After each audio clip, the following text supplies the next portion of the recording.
Fact of the day. Fact of the day. Hello, hi, and welcome to Fact of the Day with me, Mark Lotsu. Robotic implant helps children with disorder eat again. Oesophageal atresia is a condition where your esophagus is only in two parts. Normally you've got the top, the middle and the bottom, but the middle part actually doesn't form if you have the disorder. So you only have the top part and you have the bottom part. That means you've got a gap in your esophagus, your feeding tube. So when you swallow food, it's not going to go directly in the stomach because you've got this hole. So what you can use is a feeding tube to bridge that gap, but obviously the long-term complications of always being on the feeding tube. So research made a robot, and it's made up of two steel rings along with sensors and motors. And they attach one steel ring to the top of the esophagus and one steel ring to the bottom of the esophagus. And then over a period of time, they stretch it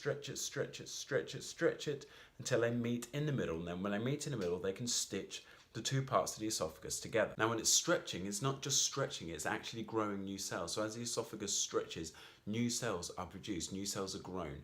So it actually creates, if you like, the middle section of the esophagus. Now, this has already been trialled in pigs, and in pigs it's shown you can have a 77% increase in the length of your esophagus over just 8 or 9 days. And that's more than enough in humans to sew them together to have one continuous tube from your mouth to your stomach. Currently, children would undergo long, very long protracted surgeries, and the esophagus would be stretched bit by bit by bit by surgery.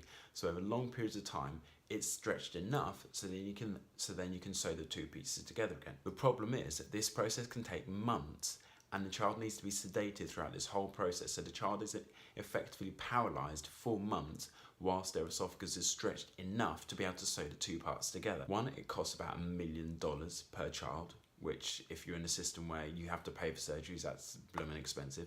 Two, there's a lot of pain involved both for the child and also for the family. Months and months and months of being paralysed, of being sedated, of being under a general anaesthetic. The long-term effects of that just aren't known. So using a robot is thought once it's implanted into the esophagus, there's not going to be any pain for the child and they should be able to live a pretty normal life. It only takes 8 to 10 days and then it can be removed because the two parts of the esophagus can then be sewn together. Next, they're using this to correct a condition called short bowel syndrome, where there isn't a very effective surgery for this process. That is, robotic implant helps children with disorder eat again. Thanks for tuning in. Love you, bye, love you, bye, love you, bye.